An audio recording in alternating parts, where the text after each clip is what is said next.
And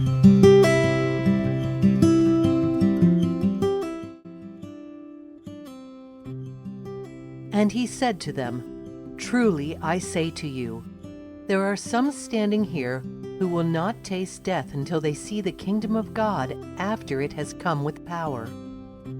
And after 6 days Jesus took with him Peter and James and John, and led them up a high mountain by themselves. And he was transfigured before them, and his clothes became radiant, intensely white, as no one on earth could bleach them. And there appeared to them Elijah with Moses, and they were talking with Jesus. And Peter said to Jesus, "Rabbi, it is good that we are here. Let us make 3 tents, one for you, and one for Moses, and one for Elijah." For he did not know what to say, for they were terrified.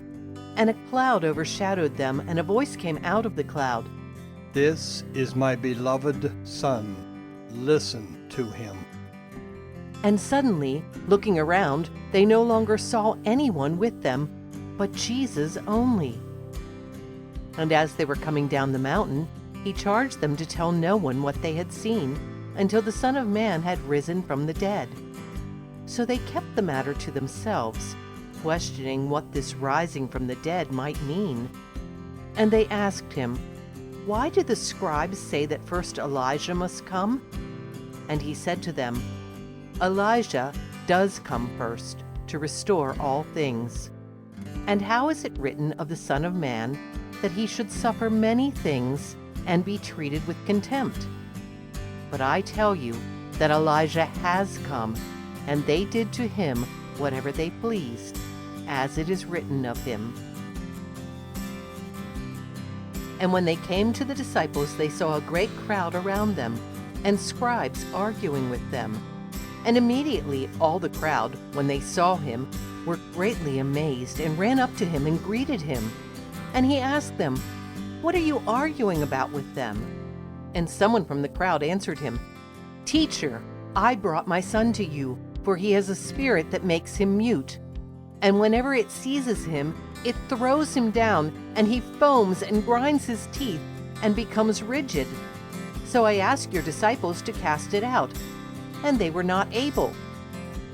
And he answered them, "O faithless generation, how long am I to be with you? How long am I to bear with you? Bring him to me." And they brought the boy to him. And when the spirit saw him, immediately it convulsed the boy, and he fell on the ground and rolled about, foaming at the mouth. And Jesus asked his father, "How long has this been happening to him?" And he said, "From childhood. And it has often cast him into fire and into water to destroy him. But if you can do anything, have compassion on us and help us." And Jesus said to him, "If you can, all things are possible for one who believes." Immediately the father of the child cried out and said, "I believe, help my unbelief." And when Jesus saw that a crowd came running together, he rebuked the unclean spirit, saying to it, "You mute and deaf spirit, I command you, come out of him and never enter him again."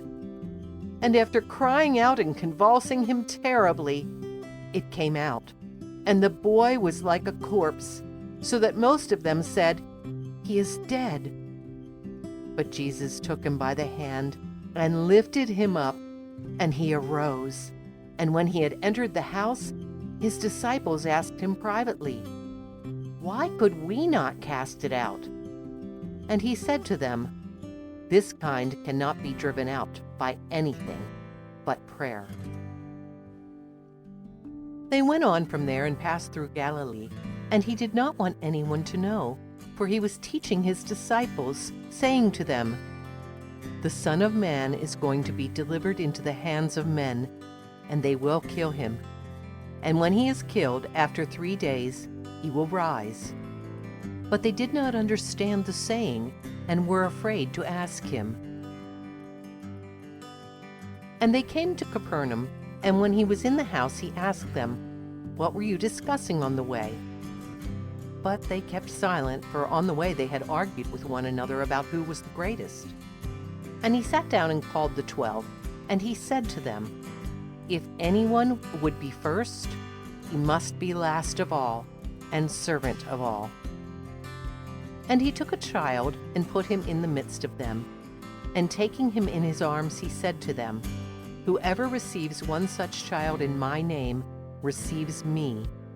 And whoever receives me receives not me, but him who sent me." John said to him, "Teacher, we saw someone casting out demons in your name, and we tried to stop him because he was not following us." But Jesus said, "Do not stop him, for no one who does a mighty work in my name will be able soon afterward to speak evil of me.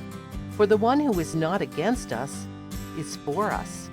For truly I say to you, whoever gives you a cup of water to drink because you belong to Christ will by no means lose his reward. Whoever causes one of these little ones who believes in me to sin, it would be better for him if a great millstone were hung around his neck and he were thrown into the sea. And if your hand causes you to sin, cut it off. It is better for you to enter life crippled than with 2 hands to go to hell, to the unquenchable fire. And if your foot causes you to sin, cut it off. It is better for you to enter life lame than with 2 feet to be thrown into hell. And if your eye causes you to sin, tear it out.